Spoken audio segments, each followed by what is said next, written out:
जब हर रोज़ गोश्त खाकर बोर हो जाएं तो मेरी तरह कुछ सादा सा बना लें। आज दिल्ली की किचन में बनाऊंगी मैं खिचड़ी, जिसे बनाना तो बेहद आसान है, बहुत झटपट बन जाती है। मगर हम इसे इस तरह बनाएंगे कि आपको बीफ या चिकन पुलाव की कमी बिल्कुल भी महसूस नहीं होगी। यकीन करिए, कोई इतनी टेस्टी बनेगी कि आपको अपने हाथों को रोकना मुश्किल हो जाएगा। आज आप लोगों से शेयर करूंगी मैं दाल चावल की खिचड़ी और इसके साथ सलाद और टमाटर की चटनी, जिसे खाकर मज़ा ही आ जाएगा। मैं कहती हूँ, जब आप इन चीज़ों के साथ लवाजमात के साथ इस खिचड़ी को खाएंगे तो इस खिचड़ी का जायका ही डबल हो जाएगा। तो रेसिपी को एंड तक देखें, अच्छी लगे तो लाइक कर दीजिए, और साथ के साथ जिन लोगों ने अभी तक दहली के जायके सब्सक्राइब नहीं तो काइंडली सबसे पहले आप लोगों ने दहली के जायके को सब्सक्राइब कर लेना है, बेल के बटन को तो ज़रूर प्रेस कीजिएगा। इससे मेरी हर नई आने वाली इसी तरह की टेस्टी टेस्टी यमी रेसिपी आपको फौरी देखने को मिलेगी। रेसिपी को अपने फ्रेंड फैमिली में लाजमी शेयर भी किया करें। आप सबका बेहद शुक्रिया। तो चले देख लेते ये मज़ेदार सी खिचड़ी को हमने कैसे बनाया है। तो दाल चावल की टेस्टी सी खिचड़ी बनाने के लिए यहाँ पर मैं आपको दिखा रही थी कि मैंने छिलकों वाली मूंग की दाल ली है, जो कि वज़न में तकरीबन ये आधा पाव है। तो देखिए, ये हमने मूंग की दाल ली छिलकों वाली, और ये हमने इसी तरह चावल लिए हैं, ये बासमती चावल है। अच्छा, जैसे ये जो आपने दाल ली है, इसके मुकाबले में चावल जो है थोड़े ज़्यादा होने चाहिए, लेकिन इसका मतलब हरगिज़ नहीं कि दाल की क्वांटिटी कम हो और चावल ज़्यादा नज़र आए। दाल ज़्यादा होगी तो आपकी सौंधी सौंधी खिचड़ी बनेगी। अच्छा, इन दोनों को मैं क्या करूँगी, पहले अच्छे तरीके से धोऊंगी। धोने के बाद में इन दोनों को मैं मिला दूंगी, और मिलाने के बाद इनको मैं अच्छे तरीके से धोऊंगी। दोनों चीज़ों को एक साथ मिला के उसके बाद मैं इनको भिगोने के लिए आधे घंटे के लिए रख दूंगी। तो आधे घंटे बाद हमने आधे घंटे के लिए दाल चावल दोनों को भिगोने के लिए रख दिया है। अब यहाँ पर मैं आपको दिखा रही थी इसके कुकिंग का प्रोसेस, जिसमें सबसे पहले पतीली में मैंने ऑयल शामिल किया। उसके बाद मैंने यहाँ पर प्याज शामिल करते, जब प्याज मैंने यहाँ पर कोई आधी शामिल करी है, तो प्याज को यहाँ पर स्लाइस करके मैंने शामिल कर दिया है। प्याज को मैंने यहाँ पर जो है सुनहरा कलर होने तक प्याज को फ्राई करना है, लेकिन साथ साथ हम इसमें और प्याज के साथ साथ और इंग्रेडिएंट्स भी ऐड करते जाएंगे, जिससे हमारी खिचड़ी का टेस्ट दुबाला हो जाएगा। तो यहाँ पर मैं कुछ खड़े गरम मसालों का भी इजाफा करूँगी।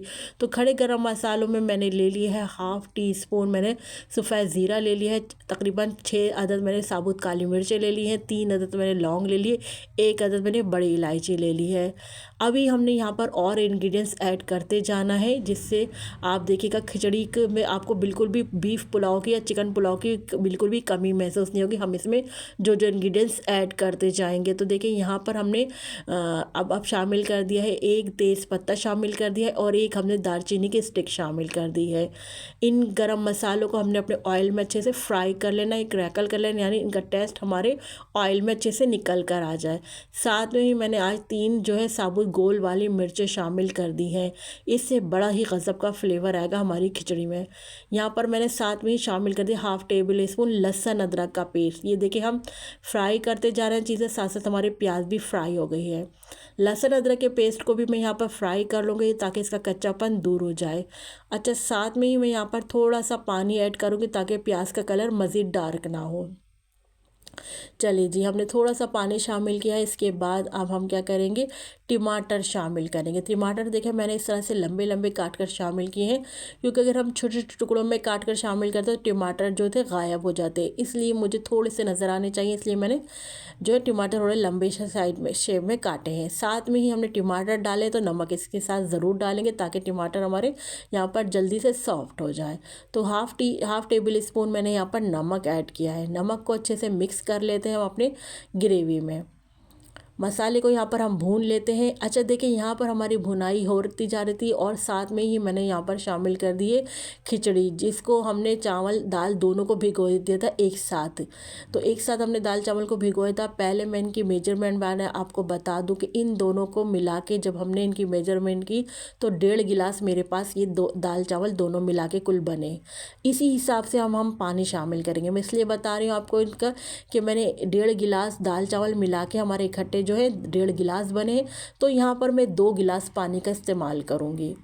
अच्छा, अभी तो मैं खिचड़ी को यहाँ पर जो है थोड़ा सा मैं पका रही हूँ इसमें, यानी आप समझ लें थोड़ा सा मैं भुनाई कर रही हूँ इस दाल की ना।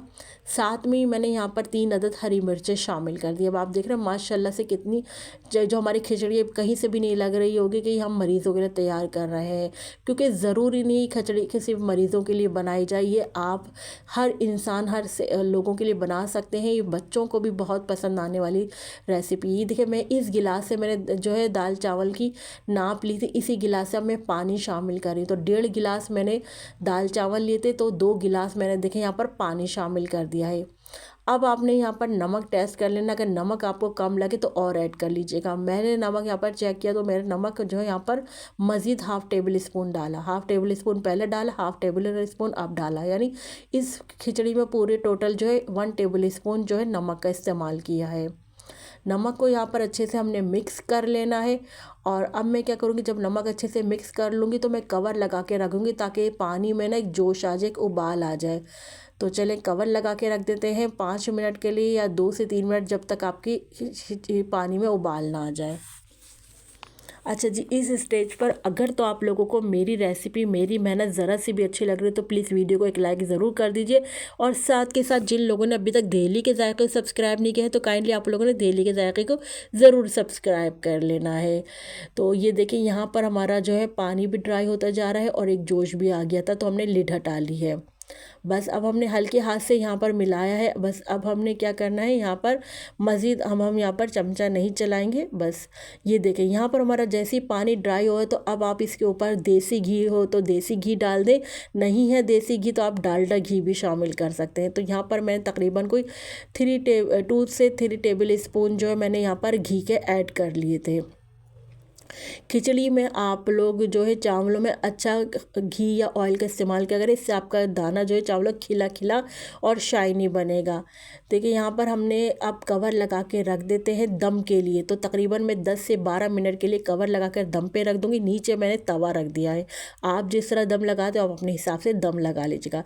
बस जी माशाल्लाह से 12 मिनट बाद देखिए मैंने लिड हटाई। यहाँ पर हमारे एकदम ज़बरदस्त से खुशबू वाले खिले खिले यहाँ पर हमारी खिचड़ी बनकर तैयार हो गया। आप चावल का दाना देख रहे हैं कितना खिला खिला बना है। यहाँ पर आप देख रहे हो कि कोई दाना हमारा चावल का ना तो टूटा है ना आपस में जुड़े जुड़े बने हैं।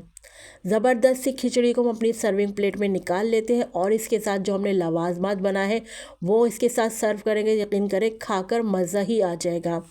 अच्छा यहाँ पर मैंने साथ में इसके रायता भी रखा था, लेकिन वो उसकी वीडियो मैंने अभी आपको साथ शेयर नहीं करी है। ये देखिए माशाल्लाह से ऊपर से हमने हरा धनिया से इसको गार्निश कर दिया है। साथ में ही हमने लहसुन और टमाटर की चटनी पीसी थी वो हम इसके साथ रखेंगे। और सलाद में हमने ले लेते टमाटर, प्याज और खीरा, यकीन करें। और रायता मैंने बना लेते, यकीन करें जब इन लवाजमात के साथ आप इस खिचड़ी को खाएंगे तो आपको कहीं से भी चिकन पुलाव की कमी महसूस नहीं होगी। मैं समझती हूँ उससे भी बढ़कर आपको ये लगेगा, आपको अपने हाथों को रोकना मुश्किल हो जाएगा। अभी मैं आपको टेस्ट करके भी बताऊंगी, अपनी प्लेट बनाकर भी दिखाऊंगी। ये देखिए मेरी प्लेट बन गई है। अब मैं इसको इसी तरह गार्निश कर लूँगी जैसे मैंने अपनी सर्विंग प्लेट को गार्निश किया है ना।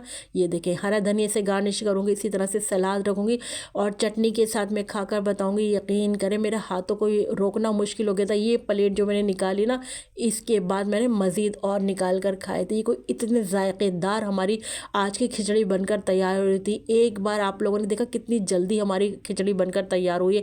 एक बार आप लोग मेरे कहने से इस रेसिपी को ज़रूर ट्राई करें। यकीन करें आपको चिकन बीफ पुलाव की बिल्कुल भी कमी महसूस नहीं होगी। आई होप मेरी आज की रेसिपी आप लोगों को पसंद आई होगी। रेसिपी अच्छी लगे तो प्लीज़ एक प्यारा सा कमेंट लाजमी दीजिएगा, मुझे आपके प्यारे से कमेंट का इंतज़ार रहेगा। तो चले चलती हूँ, क्योंकि मैं आप लोगों के लिए इसी तरह मज़े मज़े की यमी रेसिपी लेकर आप लोगों की खिदमत में हाजिर होती हूँ। जब तक के लिए मुझे समरीन अकमल को दहली के जायके से इजाज़त दीजिए। अल्लाह हाफिज़।